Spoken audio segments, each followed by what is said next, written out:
Hi, everybody. Welcome back to Press Conference. I am so excited for today's episode because we are covering UK versus the World Season 3 finale. This season has been incredible. It's been so fun to talk to all these queens, all these creators throughout the 8 episode run. I was doing this season and Amanda was doing season 18. I don't know how.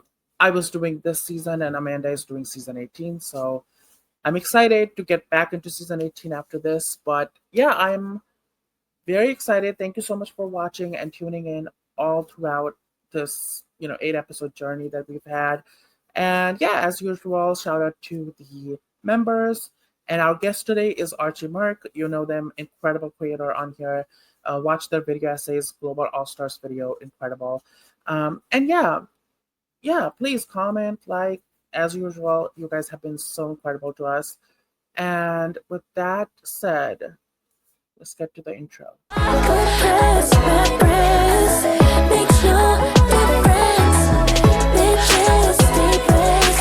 Consider this a press conference. Welcome back to Press Conference, everybody. I'm so excited for our guest today because we're, recapping UK vs. the World Season 3 finale. And please give a round of applause. Well, when I say the guest name, you'll probably say who. That's okay because we all do that anyway. So please give a round of applause to the incredible Archie Merc. Yay! Hi, everyone. Hello. It is me, the King of Pink, the People's Princess, your reigning girly pop champion. And I'm so excited to be here to talk about the finale of one of the most batshit seasons of Drag Race I have ever watched. It was. So how are you doing? And can you explain to the people why you are King of Pink? Because self-branding is great, honey. I love that. Branding is important, absolutely. Yeah. I'm doing great today. I just got back from a wonderful trip to Seattle, which I'm going to be moving to there soon, which I'm very excited for. I got to see all like my favorite people, and I had a great time, and I'm kind of like riding the high of that. Great birthday weekend, I'll just say that. A great way to celebrate my birthday. Happy birthday. Thank you. It was my birthday on the 10th on Mario Day.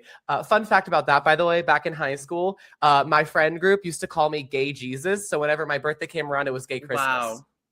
So, yeah. Haley Kiyoko found dead in a ditch. It's me, actually. I'm the Gay Jesus, actually. Oh, we're gay men erasing lesbians. Actually, I'm non-binary, so... Okay, well. But yes, and then the King of I can't. This is going to be the entire podcast you roasting me. And then the King of Pink because pink is my favorite color. So, King, Pink kind of like works together. So yeah, just kind of wanted to lean into it. When I was a kid, young, conservative family, pink is often just dismissed because it's like, it's a feminine color, it's a girly color. But as I grew older, and my parents, obviously, we're in a much better place now. They've also grown and they've changed a lot. Kind of embracing pink as my favorite color, my aesthetic has really kind of helped me this is gonna sound so millennial core, but heal my inner child. So wow. I'm just really embracing my favorite color. So pink is me. That's me, King of Pink. I love that.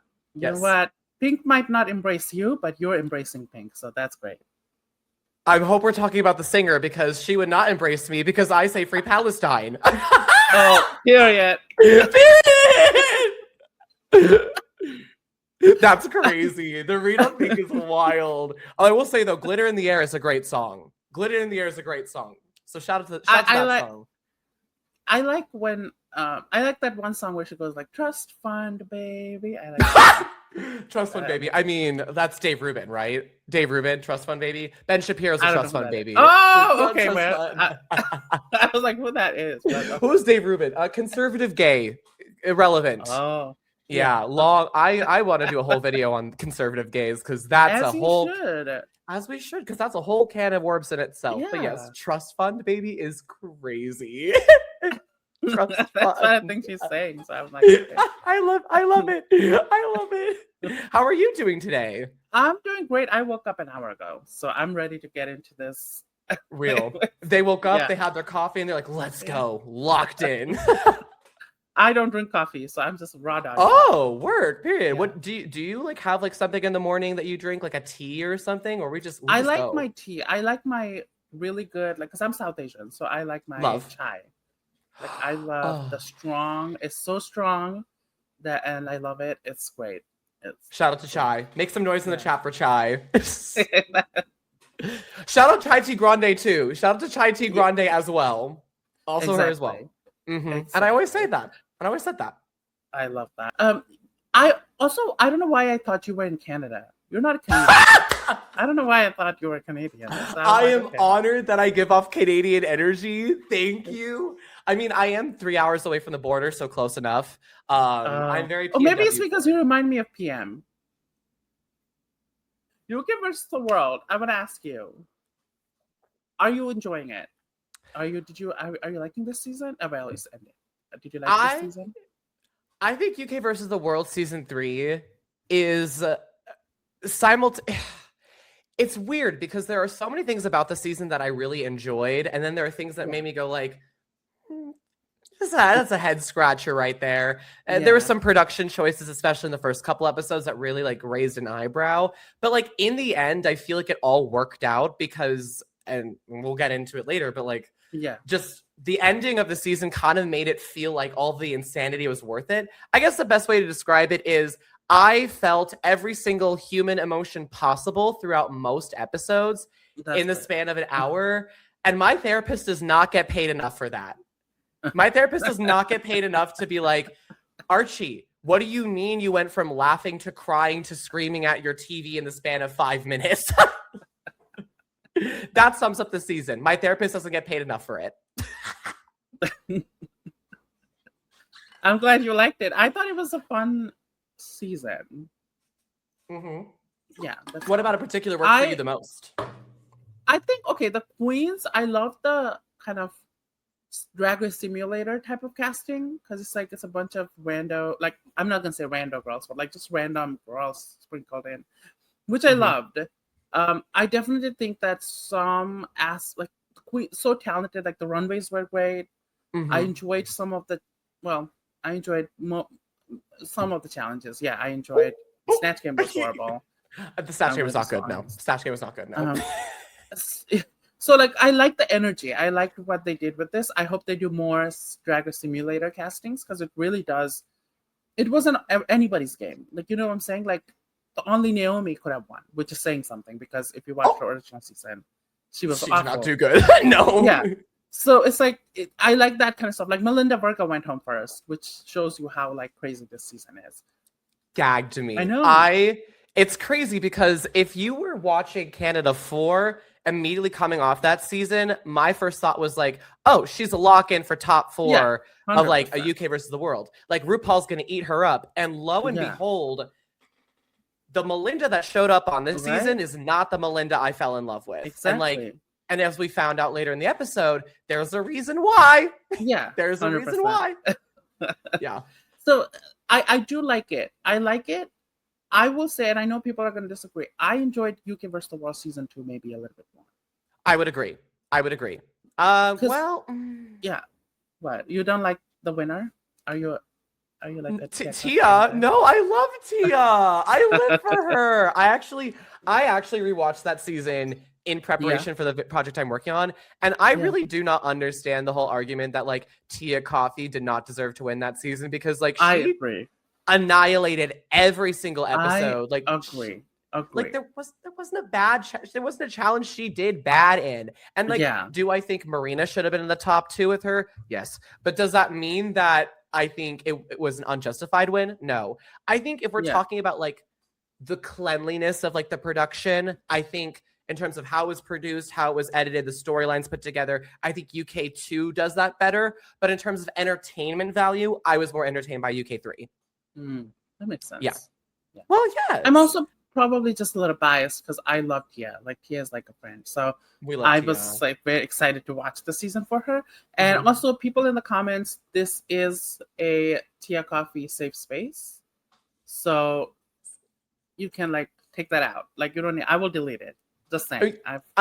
And I would support you in this because Tia Coffee deserves nothing but love in this world. Nothing but love. We love her. Exactly. If you want to send hate to Kate Butch. I'm just kidding. Don't do it. Oh, so I see how it is. So you hate people who are Doctor Who fans.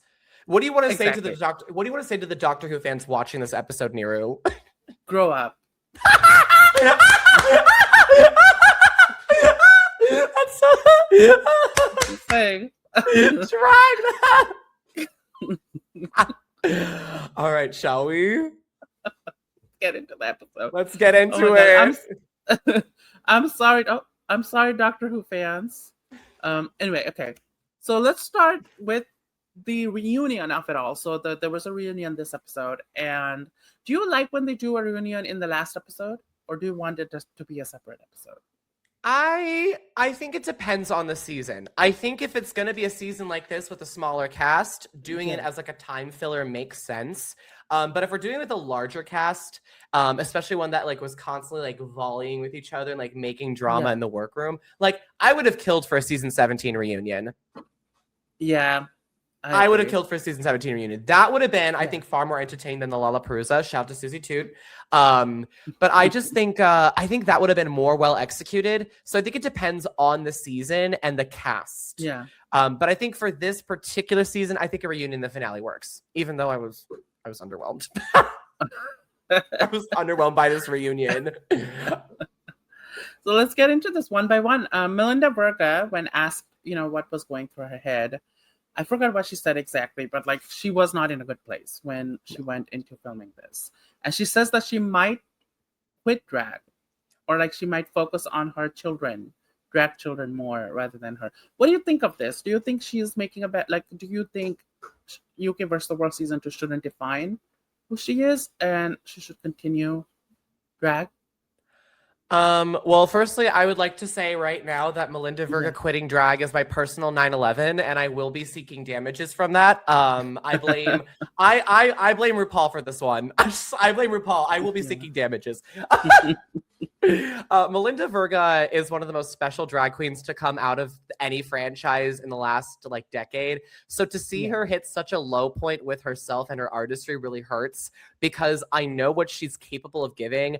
And like the level of iconic TV, iconic drag, iconic persona that she's able to give, it was disheartening to hear that she was not in a good place going into the season. And I felt it from the first episode. There was this like tepid, reserved energy. Like she felt like she was out of place. It looked like she didn't really want to really be there, which sucks because I know that if she was in a better headspace, Rue would have fucking ate her up.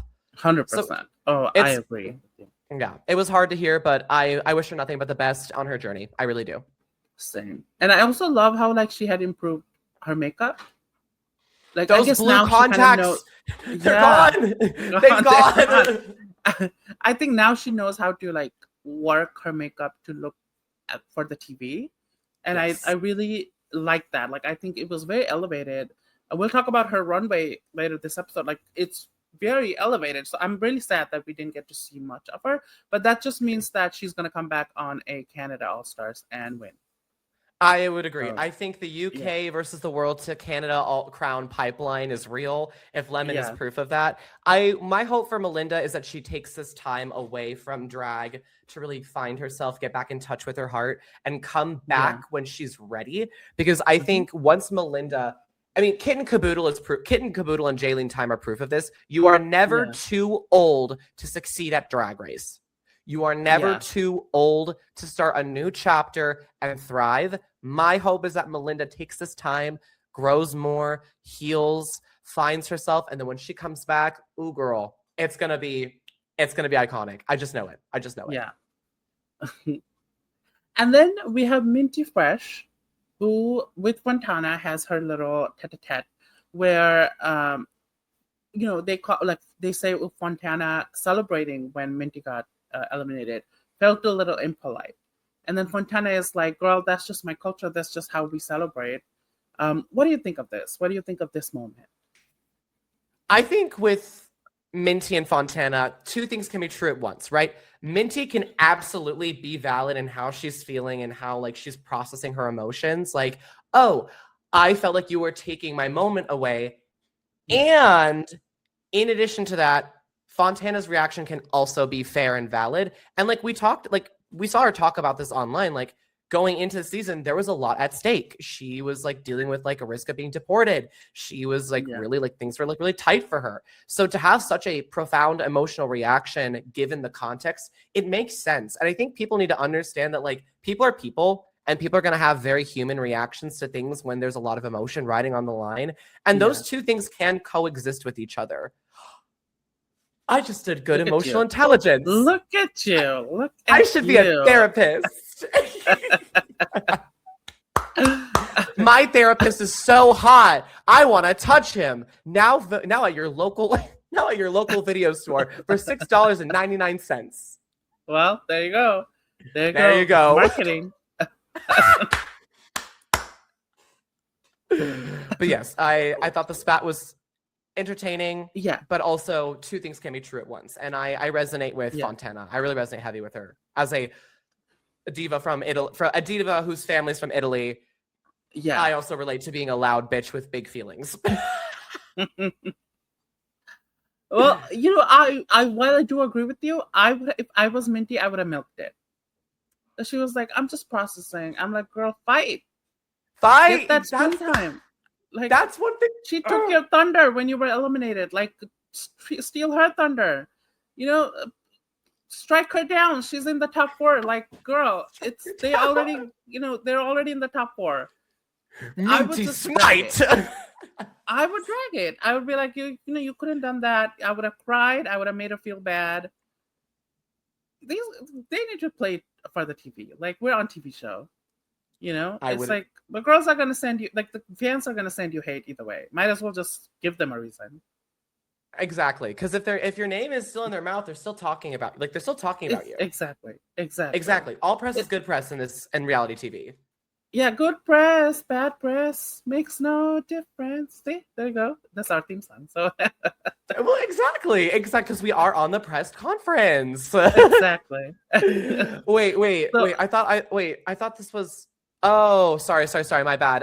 What is it? Slag Wars is in the studio over. I'm just gonna pop out because I'm in the wrong show. Okay. My apologies. Bye. Bye. I'm just kidding. But yes, I would agree. I think she needed to milk it more. I wanted to see more drama. That's the thing that I really was missing from this finale, given how intense a lot of the moments were on the show, like Serena being saved or like Mariah being saved. I wanted to see more drama, and like by the time that like they reached the reunion, it was like it all cooled off. I'm like, no. Also, like a lot of time, like, you know how like they used to do reunions like years later, like a year later, and the girls would be like heated. But now even if they did it a year later, like all these girls talk to each other while they're not, you know, like there should be like a clause on Drag Race where like in the year when they're like between after filming and airing, they're not allowed to contact each other, and if they're found to contact each other, there's a fine. That's crazy. If this happens organically, like they're playing, you know, they travel to Seattle and meet the Seattle Queen, great, that's organic, fine. But if they're purposely like calling, and I know that's going to be hard to like use, but if they just have that clause in there, the girls will be scared to talk to each other, I feel like. Or maybe not, but they'll fight a year later. Right, exactly. Because instead of like having to like rely on them having to react out their feelings and play up on the camera, everything's on hard ice, and like you're able to like kind of sit with like the simmering tension. And not everyone's the best at like internally processing things over time. So like maybe these girls, but also like you could also argue that like that wouldn't work either way, because some of these girls might have therapists and they can talk to their therapist about what's going on. So by the time they reach the finale, they're already worn out from it, and it's like water under the bridge. So I definitely could see it going one of two ways for sure. But I think that's a very interesting thing you brought up, and I would like to see how that would pan out, just out of curiosity. Like, give it a shot for a season, see if it works. Exactly. Because the older seasons, the girls used to fight because the only way to contact the other girl was either sending a pigeon carrier, because it was beyond that time. Horse-drawn carriage. Exactly. And therapy was looked down upon, so people were not being in therapy. So there you go. But now we need to bring that back. Well, not therapy. We gotta keep therapy, but Nero said, bring back pigeons, divest in technology, embrace the Luddite movement. They're just, they're overpopulating the earth. They're not doing much. They're literally not. The pigeons are just sitting there. The pigeons are just sitting. You can't even eat pigeon eggs. No, you can't. No, you can't. See? So it's like, but people do eat pigeons, I guess. There's a fish I saw on YouTube that there's a fish that eats pigeon. We should be breeding more of that. Crazy? Bring them to our cities. Bring it to our cities. Let's give them a if they're not natural, if they're like not indigenous to the space, the friggin' pigeons. Let's bring in a predator for them, so that way we can weed out the indigenous population thrive. Nero, we just solved the environmental crisis. We've ended climate change. And this is why we come to the press conference or conversations about the real conversations. Exactly. Exactly. Now let's talk about another real stuff, which was Sminty getting angry at Kate about, the UK alliance. What do you think of that? Because honestly, before you start, I'm just gonna say it. This whole UK alliance thing, again, dead in the water. They didn't do much with it. But what do you think? I think it was clear that from episode 1 they were trying to push it, and then obviously Kate was the one that initiated the storyline, but it's pretty clear that they weren't going to stick to it. At least Kate wasn't going to stick to it, and anyone with eyes knows that Kate Butch was basically a lock for top 2 of the season. Just 100%. From the promos, just from the casting rumors alone, I knew she was going to make it to the top 2. And I think she played the game very smart this season, not sticking with the UK alliance, because I think it puts a target on her back. So I think she played it very smart, and I think Zahira and Kate not being on the same page, while disappointing maybe for them in the moment, was also made for great TV. So I'm not complaining too much, but I agree that it was dead in the water. And I think I would like to see a season where they take it seriously and take the UK alliance seriously, but we have yet to see that. So I would agree. Also, Sminty, I wish Sminty did more with angriness, because she was kind of tickled, whatever, but she was kind of not giving much.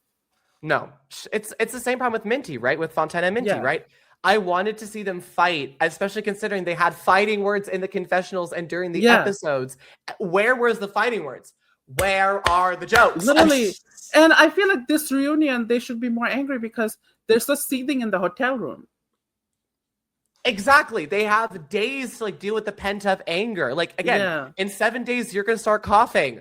And look what happened in 7 days. Kate started coughing. So see? I totally agree with you that I would have liked to see more in the finale. There was not enough fire, which again, that's kind of why we have these reunions in the first place. Exactly. They want to milk the drama. Where is the drama? The drama. Where is the body? Bitch, she's the body. Yes, the is the body. Kiri is the body. And last one was Naomi saying that she didn't want to be in the finale or whatever, and they were trying to bring that back. What do you think of that? Girl, save it. Yeah.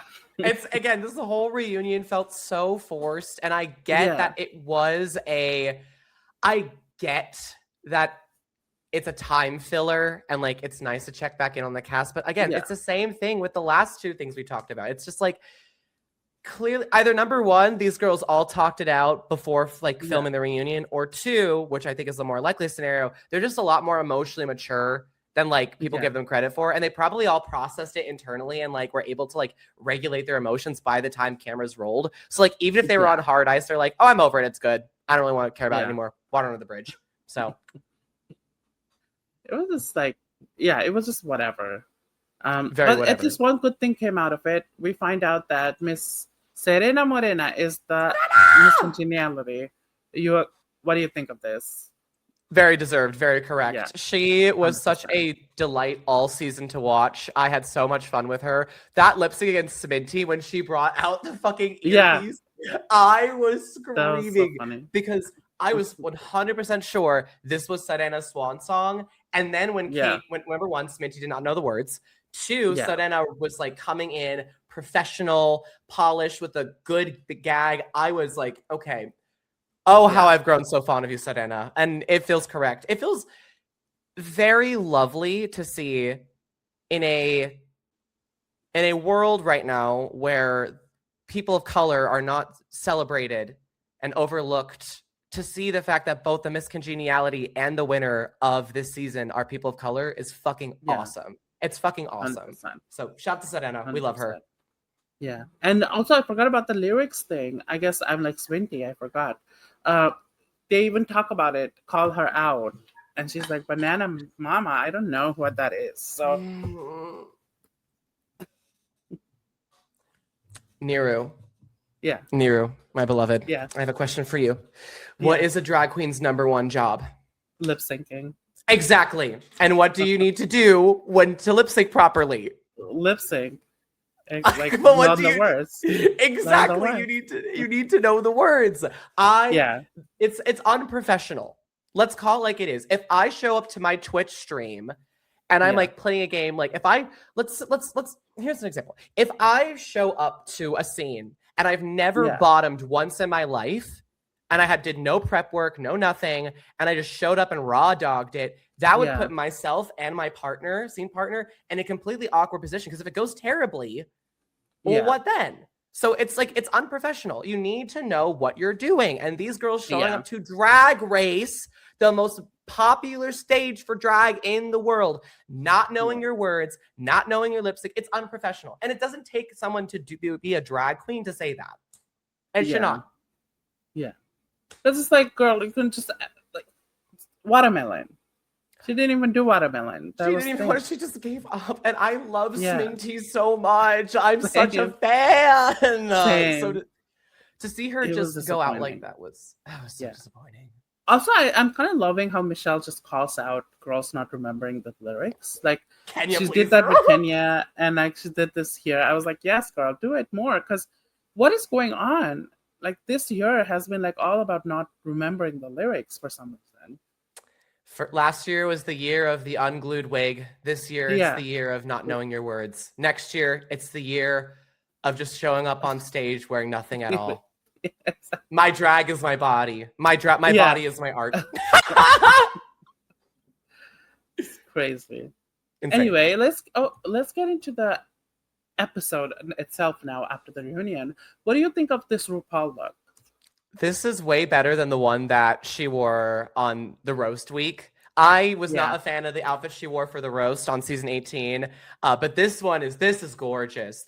I love the silhouette. I love the way that like the pink and the green complement each other. It feels like it's drawing from like East Asian influence without necessarily appropriating a traditional East Asian silhouette or like culture. Yeah. So I can see like some references in it without necessarily being a form of cultural appropriation, just from what I can see. I think the waist looks good. She's beat the mug. Raven is always giving RuPaul a great mug. Like, this is a beautiful look. Simple, elegant, classic RuPaul. I love it. I love this. Are you eating it? Oh, not am I eating it. I'm devouring it. Oh, wow. Okay. Mm-hmm. I'm devouring this. This is fucking gorgeous. Yeah. She does look great. I'm going to eat it too. I think her runways this season of UK vs. the World has been ass. Mm-hmm. So I'm really glad to like, it's been booty cheeks. And I'm kind of glad that like she's kind of elevated this, at least for the finale. Like she knew she had this, so that's why she was kind of cheeks throughout the season. So it's cheeks throughout the season. I like it. Gay people and being ass. What else is new? What else is new? They threw bricks at Stonewall for this. They threw bricks at Stonewall for RuPaul's right to look bad on stage. Yeah. No, we know that the final runway, when all the eliminated queens come back, is the finale eleganza. Let's start with Melinda Verga. What do you think? This is much better than her finale eleganza from Canada 4. I think Melinda, this is the one thing I would have loved to see more from the season because Melinda wasn't there for it.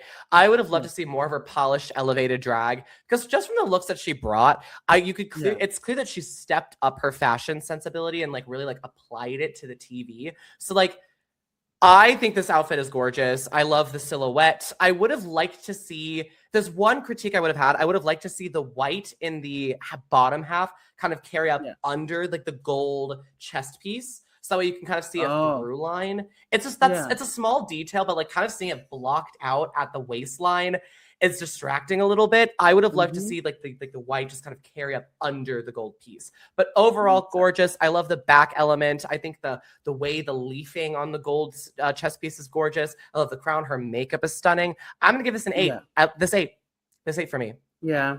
I agree with you. I think it's an 8 for me too. I'm not a fan of flag on the looks, but I'm glad that this does it in a different way, where it's like it's red, white, like the Canadian colors, but it's done in a way that feels elegant. And I love the crown and the gold parts. Like it's really good. I really like this. And it Super has tasteful. like the traditional Filipiniana, like the bottom half, and I like that. I like the way it merges the two cultures, that she has. Next we have Minty Fresh. What do we think? This is not giving Coronation Eleganza for me. At Can I all. be honest? I agree. Yeah. I think this is a lovely runway, but I don't see someone getting crowned in this. Yeah, 100%. I feel like I think she just had this. Yeah. Yeah. I would agree. I feel like this is something that I could see her wearing on like for Fashion Week, like a fall, like a fall winter collection. I could see her wearing this for like a couture designer runway, but I don't think I would see her getting crowned in this. That being said, there are a lot of elements I like about it. I like the ostrich feathers and like the placement on the body. I think it's very tasteful. I think her makeup is gorgeous. I love the little like nose studs. I think that's really gorgeous. Nice little detail. It's very edgy. It's very different from Minty Fresh because when I think of Minty, I think of more like elegant, like close to the body, like that kind of couture, and not necessarily it's a bit more grungy and punk. So I liked this. I'm gonna give this she nibbled. I'm gonna say she nibbled. Yeah. Here. I'm gonna nibble it too. I kind of don't like the middle part. It feels kind of bulked up in a way. I don't know if that makes sense. Yeah, you could. You know what it is? It's the hip padding. Yeah, it's the shape of the hips. Yeah, and I mean I like Minty and her runways like most of the time. I don't like this. She probably just made this for another runway and just wore it because she wanted to wear it, I guess. But yeah, and I'm not a fan. And you know what? I support her right to do that. I support her right to do that. Exactly. Next we have Sminty. What do you think?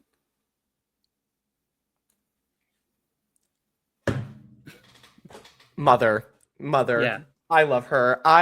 One thing about Sminty Drop is she's gonna sell you the fucking runway. That girl is a fashion model to a T. She has the walk. She has the look. Even if what she's wearing does not look good, she knows how to sell it.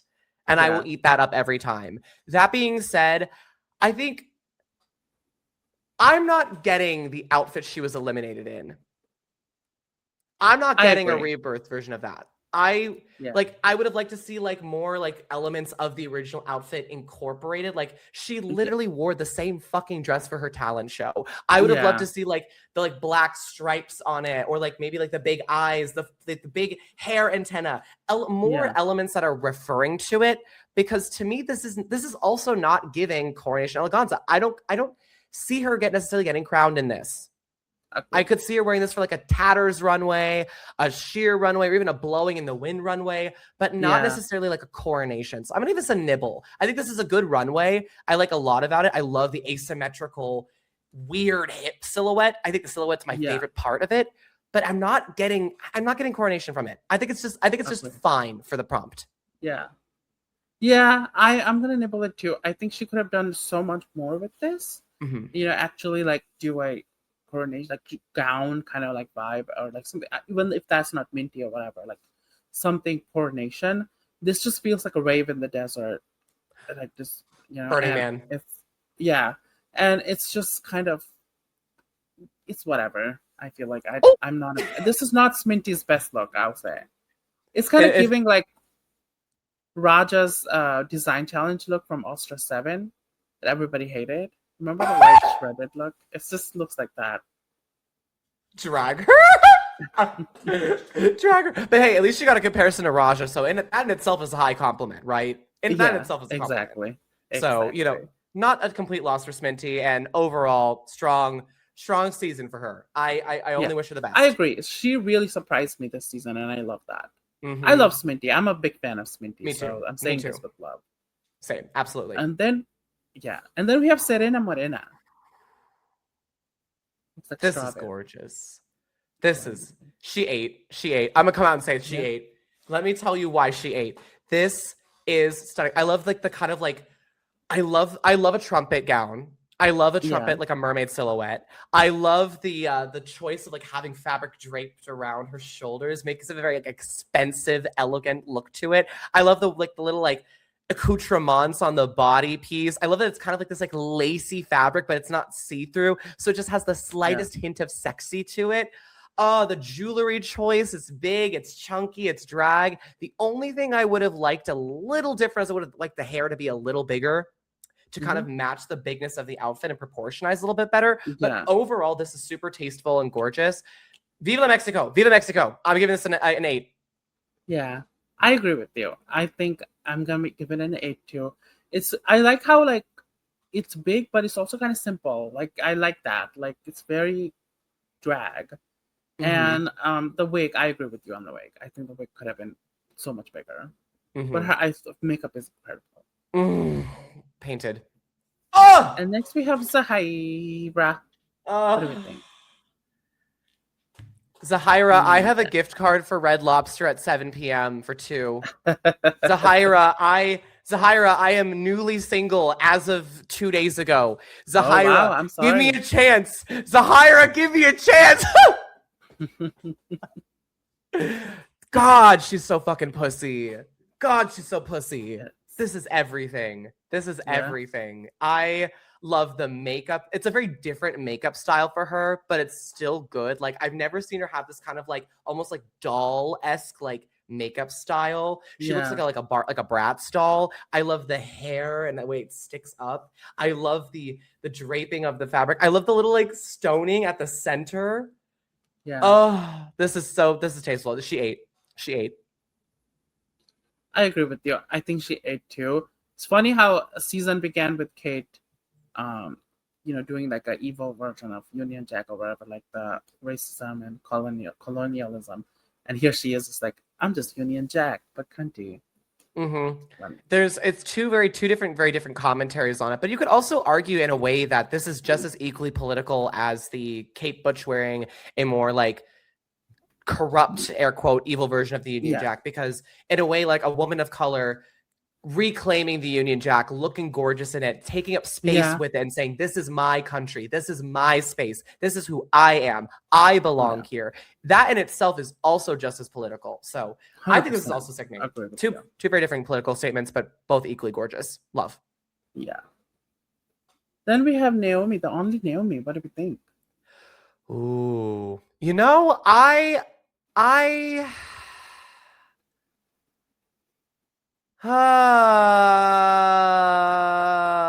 want to like it more than I do. I think I love the makeup. I think there are elements of the outfit I like. I like the boning on the like the external boning on the bodice. I like the draping fabric. I think the shoe type is good. I don't think the color works on her. I think she looks washed out in the color. I think it doesn't complement her skin undertones very well, or it doesn't look very good under the light. I think I would have liked to see more of that, like that hot pink around her face married into the outfit to see a bit more of an aesthetic through line, because the outfit is so pale. And so that one pop of color on her face. No cops in this household, mama. A cab. Period. A cab. I thought this was, I'm going to say she nibbled. I think it's good. But again, also, I'm not sure if I could, well, maybe I could see her getting crowned. An alien crowning for sure. I like it. I think I've kind of like, I agree with you that it does wash her out. I've kind of grown fond of Naomi and her aesthetic. Me too. So this probably is, it's just probably because of that, but I kind of like it. So I'm going to eat it. I think I'm going to eat it. That's so valid. Yeah. Look, healthy disagreement on a podcast. Exactly. Because fashion is subjective, but human rights are not. Exactly. Clock it. What do we think of Mariah? Devoured. Yeah. This is The fucking one runway that she did good in. Oh. I Thanks. disagree, but that's okay. Which one I did you like? I Oh wait, loved okay, her. her makeover look was great. Her makeover look was great. I loved her iceberg look. I thought that was the I hated bodysuit it. was really. I loved it. Hated that. I Just thought it because was of so what it fun. represented. I hated what it represented. I don't Oh. think Rose in Titanic is a villain. I didn't even think of it that way. I was interpreting it more as like the iceberg was the villain, right? The iceberg, Because yeah, but the Rose thing, that's what pissed me off. that's And it was also ugly. that's also fair. I think that's also a fair interpretation I didn't think about necessarily. I wonder if those things, they probably can coexist together, right? Two different readings of it. But I definitely would agree that there is a criticism in there about framing Rose as the villain, because she's not. She just is the beloved. Yeah. She's just the object of desire. She's the one that got the heart, and she threw the heart into the ocean in the end. And shout out to her, because she got to reunite in the end with her long lost love. Exactly. And she was 16 years old, about to be married off to an abusive man. And she was suicidal, wanted to kill herself, and then she found this guy who saved her life, and it eventually made her realize that there's so much more to life. And then the ship crashed or whatever, and then they tried to get on the fucking door. It couldn't hold the two of them because it's shown in the movie. He tries to get in, but the door kind of tumbles, and then Jack is like, "You go on, you live without me," and then he dies. Like, I don't think any of it's her fault. I made a video on it on TikTok anyway, but no, that's valid. I feel deeply about this. Like, I didn't care for that. But that is so fair. That is so fair and valid. And I think that, but also speaks to the fact that, like, when you have more personal attachments to art like Titanic, and like it has like such a deep, profound impact on you, you're more likely to defend it and like point out, like, be like hyper vigilant to like bad faith criticism of it, because framing Rose as the villain of Titanic is in itself bad faith criticism. Exactly. And I think that's why I interpreted her movie villain runway as the iceberg being the villain, because the iceberg is what in the end stopped Jack and Rose from being together. It's the reason why love failed in the end, because of a natural disaster. And if anyone's the villain in the Titanic, it's the door. Human being. Oh, that's true. But also human beings. That too. Global warming and all that. Global warming. It is hot out here. I think she said it on her confessional that like her thing was like Rose and iceberg, because they were both. Yeah, that's fair enough. But I will say this runway I live for. Yeah. This is delicious. This 100%. One thing about Mariah is that when she serves you like classic glamour, she is going to do it so expertly. The mug is always right. I love like the giant headpiece that kind of like acts in itself as like a halo for the crown to like be placed inside. I think this, like the way like the accoutrements on the bodice, and like the way like you can see like the stoning on like the bra, and like this like lines that come out of the center to like accentuate her silhouette and shape is just divine. The sheer fabric on the bottom, like this is fantastic. This is the best Mariah's ever looked, in my opinion. Yeah, 100%. What are you gonna eat? Are you gonna eat it or devour? Devour. Yeah. Oh, I'm with you on this. I devour it. She looks gorgeous. I mean, that is the mug. Next, we have Fontana. What do you think? This is so good.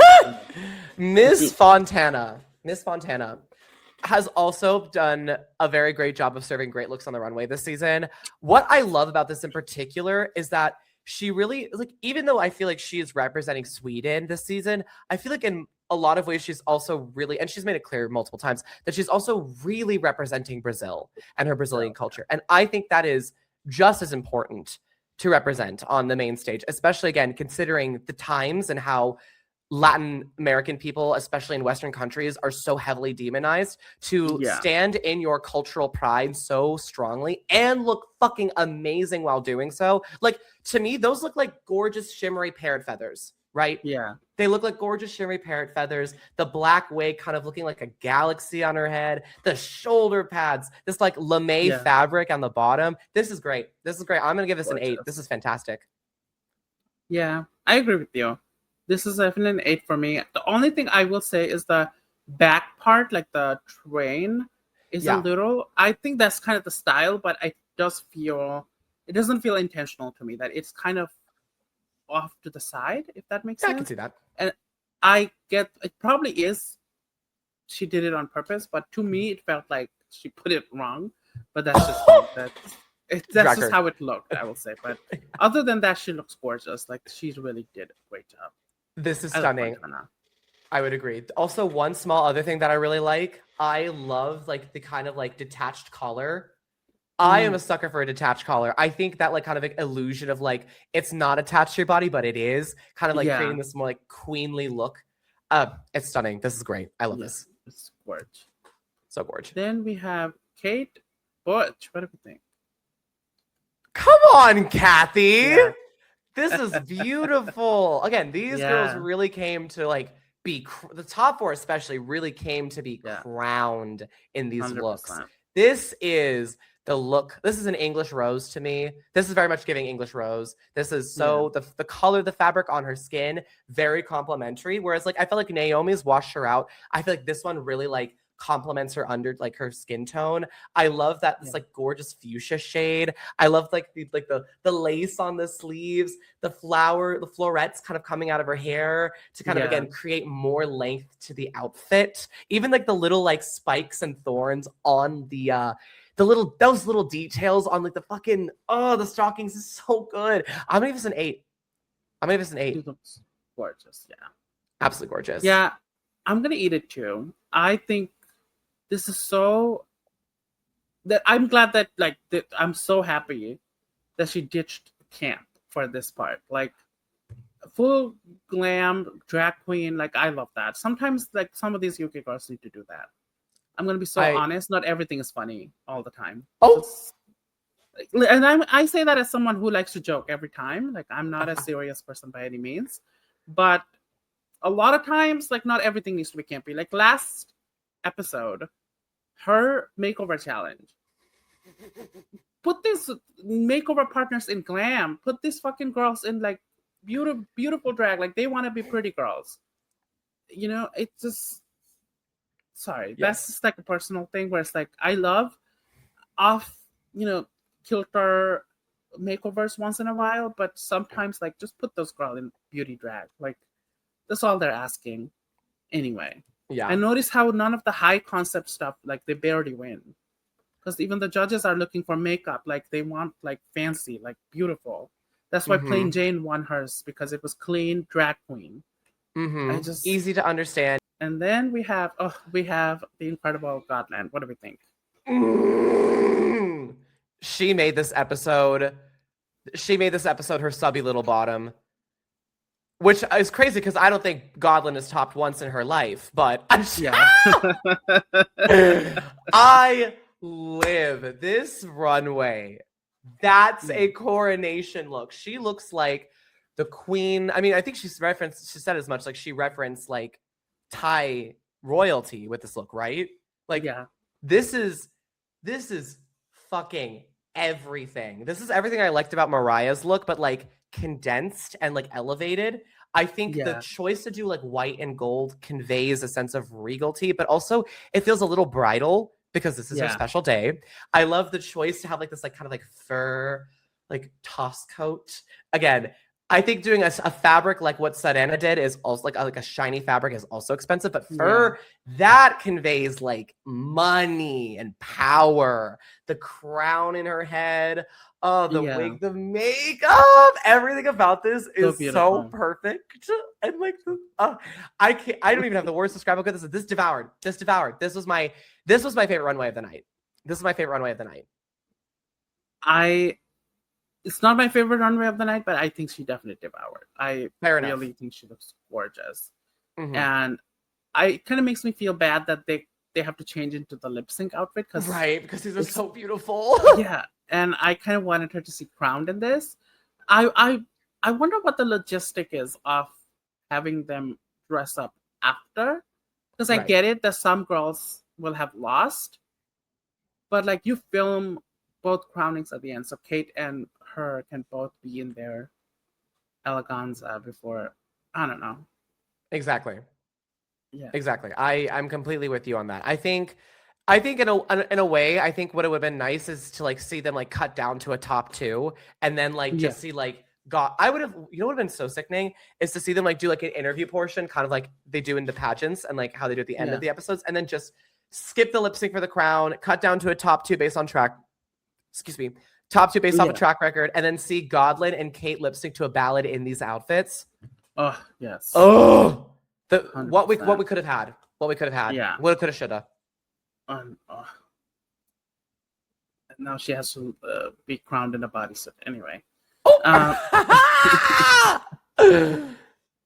So Chippy T is back for a bit, which is like they're doing the lip sync. Who's gonna, lip sync first and stuff. The only reason I put this here because it lands on Mariah, and Mariah chooses her lip sync opponent, and it is Godland. What do you think? Do you think if you were Mariah, you would have picked Godland? No, absolutely not. No, no. The only 100%. person Mariah could have maybe beat this episode was Kate. Yeah, I would have picked Kate too. I would have picked Kate because even though it's not even that Kate is a bad lip syncer, but it's that Kate's lip sync style is very specific. It's very much tailored to certain types of songs that, like, if she were to lip sync to say something like, I don't know, Goddess by Sasha Colby, I don't think her sense of lip syncing style and humor would translate. It's specific, not universal. So in these scenarios, you want to pick someone that I think that I don't get the strategic decision. I don't get it. This like, is I'm bad gonna strategy. pick my daughter, and I'm like, who's your daughter? I was so confused. I was like, what, did they say it during the show that she's her daughter? Was this like a missed storyline that we just did not see aired? Yeah, that's like, I I'm agree. gonna pick my daughter, and then everybody got it. Like Godwin was like, oh, like, was this like a thing that happened that I don't remember? Yeah. Was this just left on the cutting room floor while editing the season? Was this just not a storyline not important enough? Like, if this was where she was going with that, I would have loved to see more development for the storyline between Godlin and Mariah, because outside of the stand-up episode, there wasn't a ton of development between the two of them this season. So agreed. It's like when everybody was like, Nini Coco talk shit about us, and she has like reads that's crazy, and I'm like, where? What? Where? Exactly. Ooh. Where is the drama? The body. Oh, where is the drama? Exactly. The body fits size. I'm just like so. I was so confused during the roast episode where they were trying to make that her storyline, and I'm like, when did she say out of pocket things?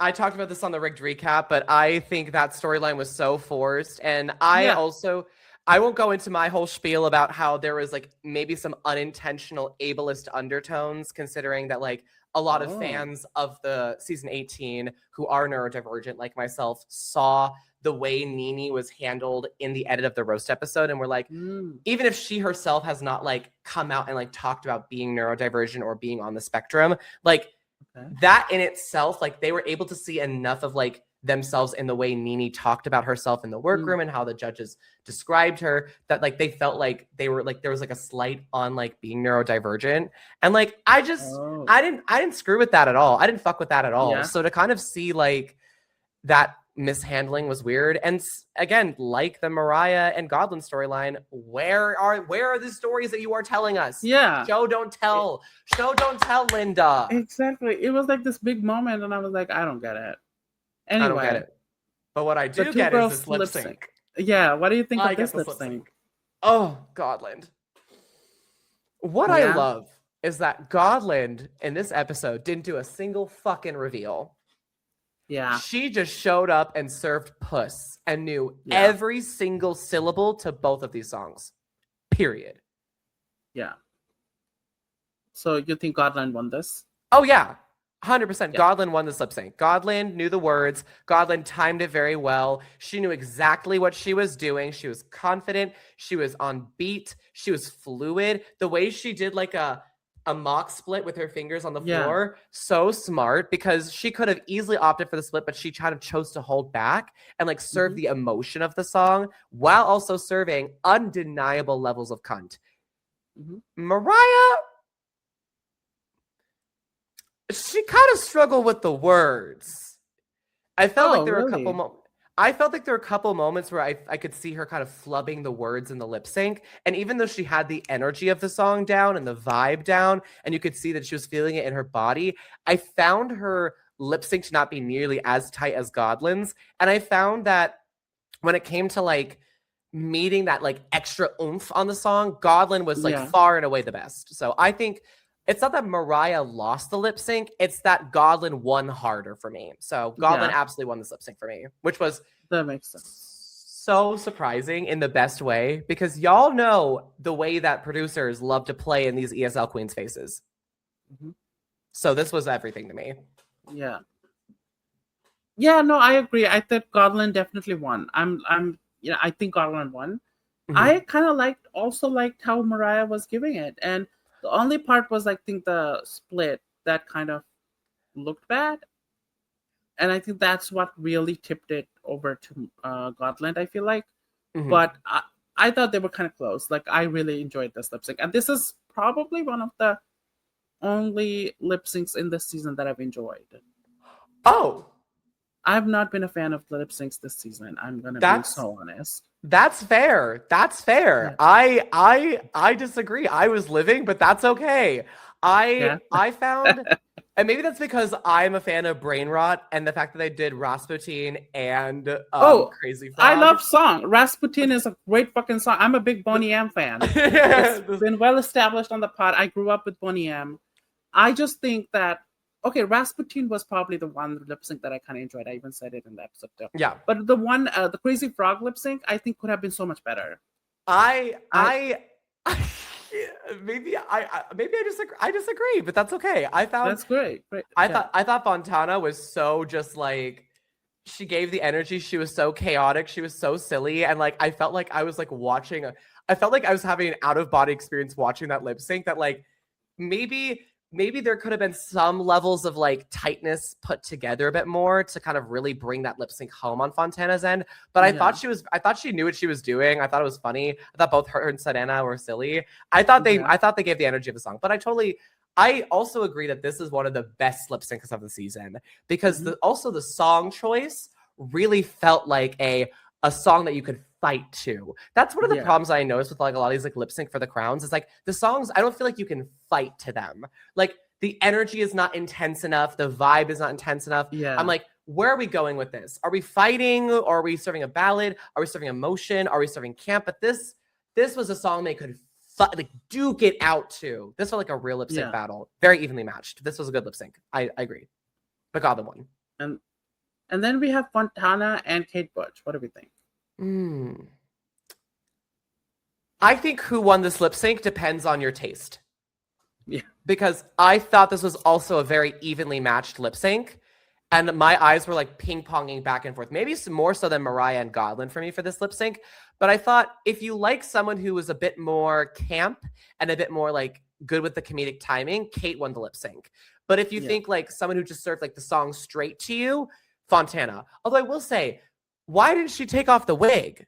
Yeah, I think like Fontana knew, like probably thought she was going to be in the top 2. But it's like, girl, nothing like your goal in this lip sync should be to get to top 2. Because when top 2 happens, they're going to crown who fans support the most. Or who like they think is going to be the one. It doesn't matter if you win top 2 unless you do like a Sasha Velour thing or like, you know, the Boba thing that Nymphia did.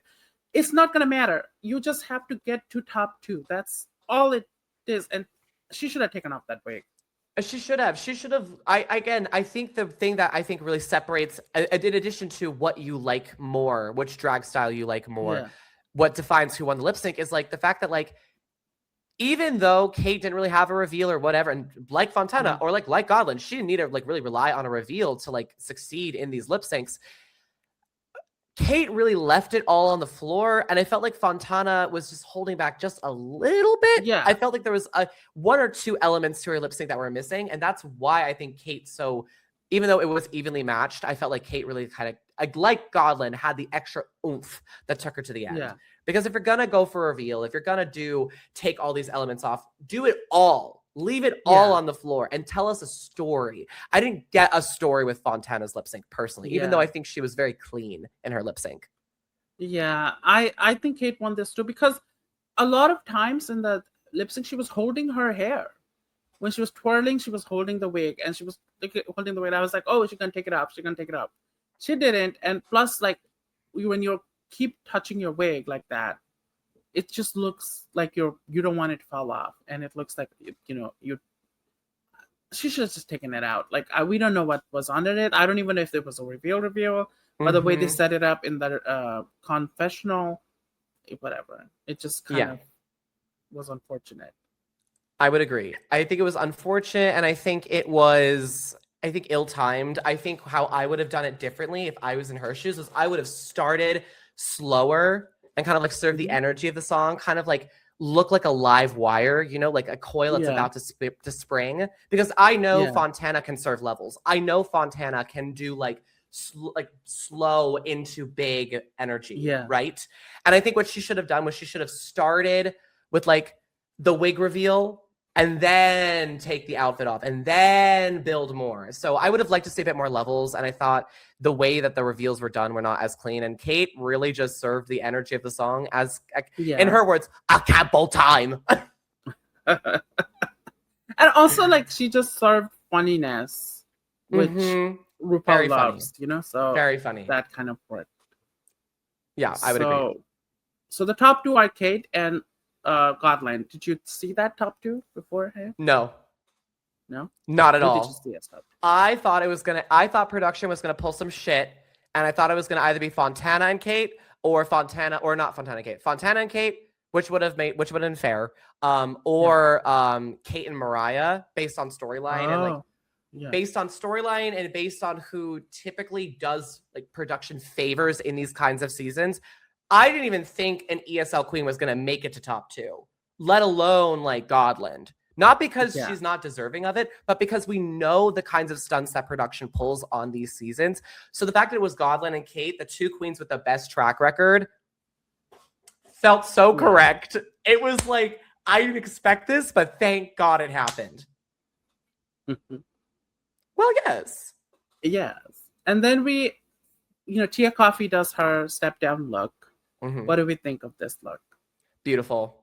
I think it is unfortunate that people don't see Tia Coffee as like someone who could do glamour or fashion, because this to me is so gorgeous. This Yeah. is like, it's oily. It's like the very different textures on the dress are very appealing. I love the way that Yeah. like the swords are placed, seeing the scepter kind of stick out of her like tar. There's a kind of almost a commentary in this, right? Because Tia, since her crowning, has received nothing but like hate and like Hate, vitriol from the fandom online, which is like, again, I get that y'all are tired of seeing like a like projected obvious winner storyline. I get that y'all thought Marina was robbed of that top two.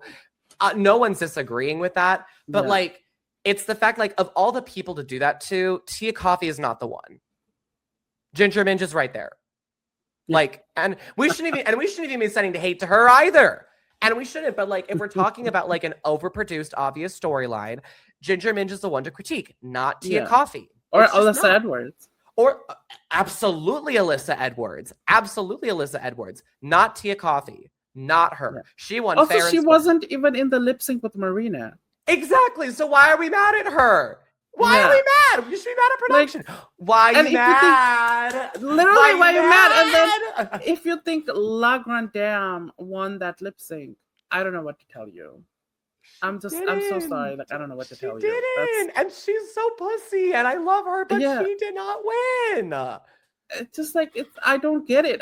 I'm so annoyed by the hate that she gets. If you are that mad about Tia Coffee winning UK versus the World 2 over Marina Summers, don't send hate to Tia, because number one, that's just going to boost her engagement, and that's going to make her more in the algorithm, and she's going to make more money from that.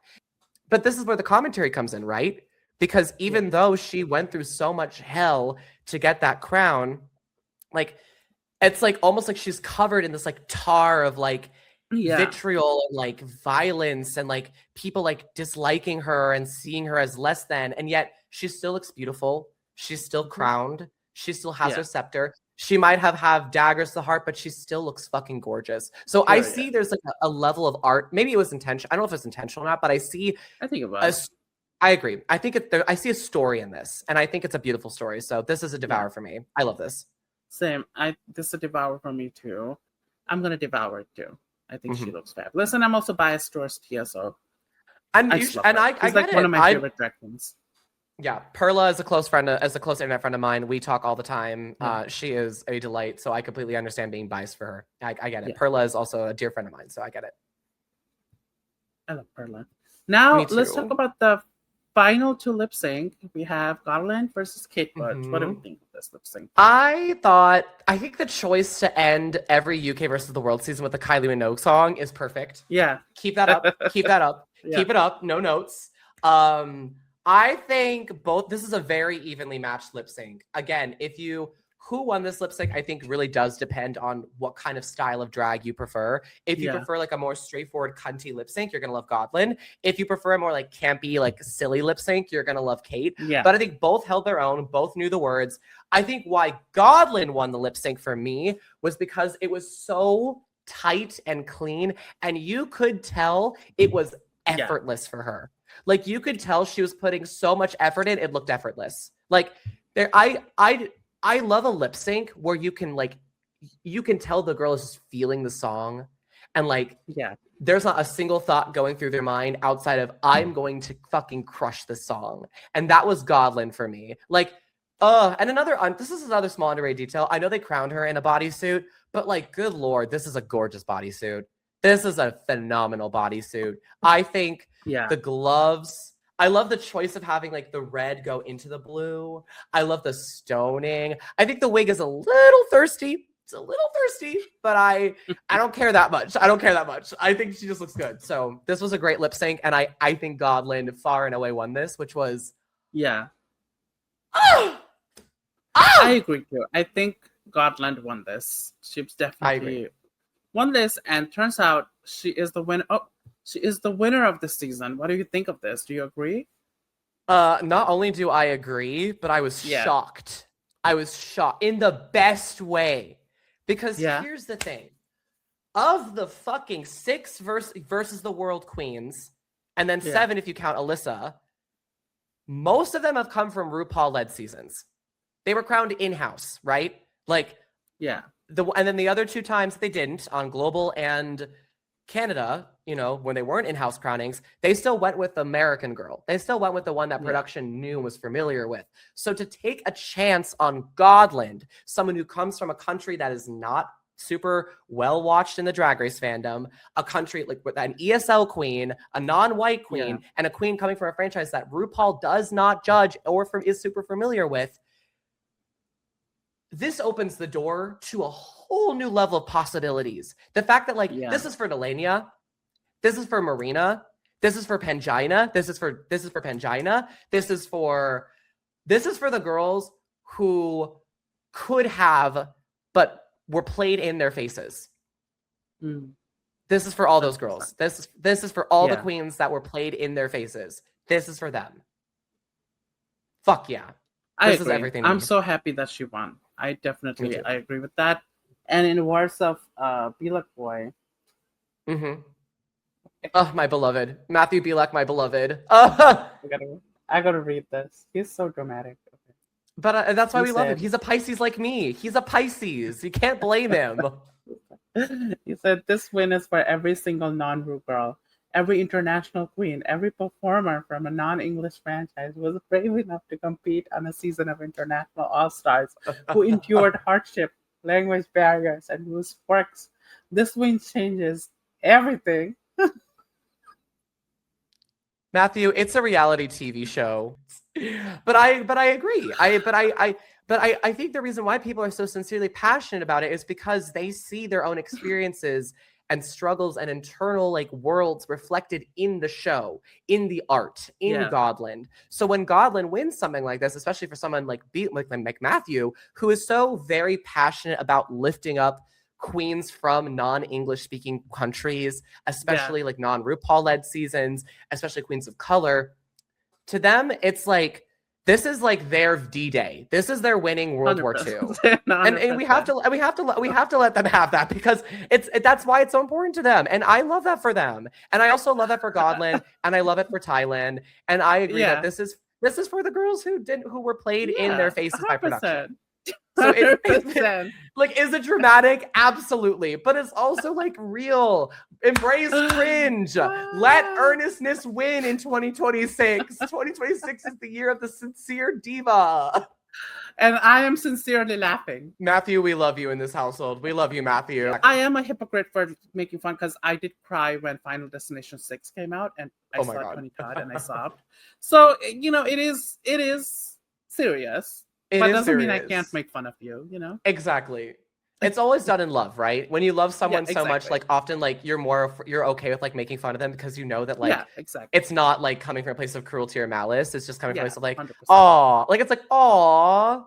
Aw. It's cute. It's cute aggression. It's cute aggression. Yeah. I love it. And he knows it. I made fun of him online too. I tweeted a tweet with Melinda Verga. I edited like Melinda Verga getting crowned. Mm-hmm. Is Melinda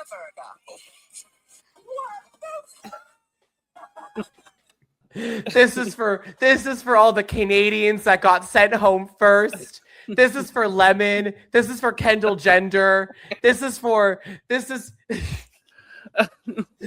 Melinda Verga again. Yeah.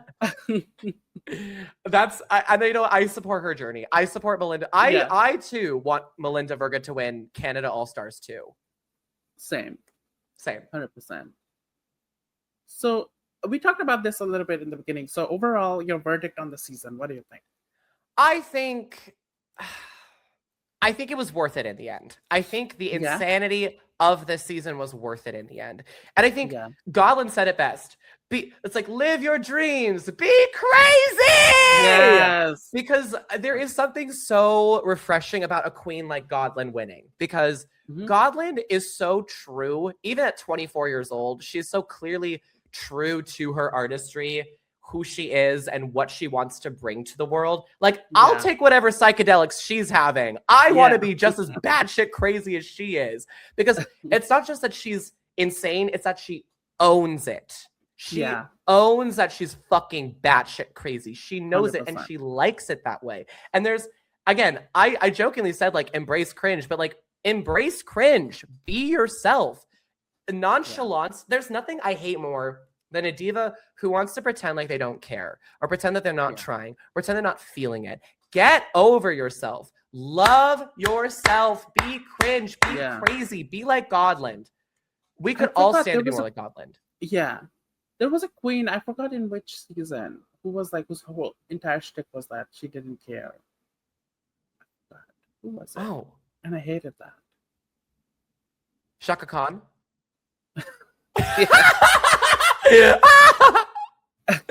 No, who was it? Somebody tell me in the comments. I forgot who it was. Exactly. But I think this season was insane. I think I've experienced every single human emotion possible, every single episode. I think there was a lot it did right. I think there's a lot it could have improved on. But I think the reason why it succeeds as an international All-Stars is because of its ending. Because it opens a whole new door of possibilities. Because, in fact, a queen from a non-English speaking franchise can win. It can go to someone who's not in the host country. Production actually does care about investing in its talent that is not based out of its home country. And like the possibilities that this has for Godland long term are amazing. And it also is amazing for Kate Butch, because even though she did not win, and I'm sure she might have been expecting to given whatever, I hope that she takes this opportunity and continues to run with it and grow, because the sky is also the limit for Kate Butch. I think I could see her, if she wanted to come back for another All-Stars, I think she could easily do it if she wanted to, because I do think there's so much more to show with her drag and her artistry. The journey has only begun for Kate. In the same way that with Godland, I can't wait to see what she does. I really can't wait to see what she does. There's no telling what that insane little adorable being is going to do. And I love Godland so much. Damn, I'm so happy she won. I was Team Godland. I was I was team Godline Fontana. I was even team Naomi actually. At the end, towards the end, I was team Naomi. Valid. So I'm really happy for Godland. I'm so happy. Yeah, I'm happy one of my top 4 won. Godland. Yes. Congrats to Godland. Congratulations. Yay. Hopefully this means that they cast more Thai girls from season 1 and 2 and international, all-stars and stuff. Absolutely. And I need global all-star season 2. Even though season 1 was a mess, we need a season 2. I would agree. I think there's a lot they could do with the season 2 that would do better. I said it in my original video, and I'll say it again. Angie for host. Angeria Paris Van Michaels for host, because she is one of the only Ru girls that I know. Not only because she's oomph, shout out to oomph, but also because she never follows me back. By the way, girl, fuck. Oh no, I'm actually she follows me on TikToks. Never mind. Sorry, love you, Angeria. Sorry. But Angeria would make the perfect host because she's familiar with all the girls. She's watched their seasons. She has the right energy to host. She has the professionalism, the skills. Agreed. I think Angie is like meant to host not just the pit stop, but she's meant to host Global All Stars. She is. Yeah. It should be Angeria. I if not Alyssa, which I would understand why they would do it, but I think it should go to Angeria because I think she is the best for it.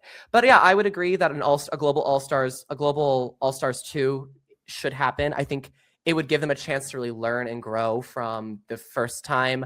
I would love to see either maybe ZP come back. I would love to see maybe Kana Warrior come back. That would also be a good one. Yeah, I would love to see one of the girls from Thailand, like one of the finalists from Thailand, come back again. That'd be nice. Jeannie. I'm always going to be a big, like pusher of Jeannie. I think Jeannie's so much talented and she lives in US. Like, get her on a US All-Stars. Like, we're literally doing bracket now. You can get one of these, like in one bracket, you can make it an international girl. Like, come on. But no, it's just weird. Or just do a US versus the world, right? Let All-Stars 12, US versus the world. Bring in like 3 girls from the States, 4 girls from the States, and then the rest of the girls, we're now the host country. Yeah. That's All-Stars 12. That would be great. Yeah, I agree. It's weird the way they won't look at the season 1 and 2 girls, but Exactly. Anyway. That was so fun to talk to you about this episode. That brings us to the end. If you want to plug anything, tell these people where they can find you, what you have next coming in. Just let them know. So you can find me on YouTube at That Archie Merc. You can find me on Twitch at twitch.tv/thatarchiemerc. I stream multiple times a week, including Drag Race watch parties. We watched UK versus the World 3 together. We'll probably be doing it for Canada All-Stars as well, if that is happening. Yes, along other projects. We're also doing like a little Nuzlocke, Pokemon Nuzlocke challenge called the World Tour Nuzlocke. It's so much fun. Okay. You can find me on Instagram at That Archie Merc. My safer work Twitter is the fairy type, THEEE, 3 E's fairy type. You should also follow and watch the Girly Pop Games. I am the current reigning champion of the Girly Pop Cup Season 2, your reigning winner. Shout out to Flareon, my partner Pokemon through that competition. We absolutely crushed it together. If you want to watch my season, it's on YouTube at the Girly Pop Games YouTube. Season 3 is in production right now. So if you're a content creator and want to participate in future seasons, give it a follow. Go follow Shiny Stone, Dawnstone, Chalora, Robbie. They put together such an excellent space for queer content creators and gamers and trans content creators and gamers. So that's a space for you. Please go support the Girly Pop Games. Yeah, that's where you can find me. And if you want to see the rest of the stuff, there's a link tree for that. Yeah. I'll put their Instagram, and the Instagram has the link tree, so it's in the yes. Thank you so much, Archie, for coming. It was so much fun. I had a blast with you today. Thank you so much for having me on for the finale. I appreciate it so much. No worries. And I hope to do this again sometime. Please, I would love it. I love coming on to talk about looks like you're making a gun fingers. Love me. Love the hand heart. Well, yes. I love doing that. That's one of my favorite things to do. But yes, thank you for having me on. I can't wait to be back. Yes. Right. And as for everybody, you guys will see me back now on the season 18 recap that me and Amanda are doing. And I'll see you guys then. Bye. Yay. Bye.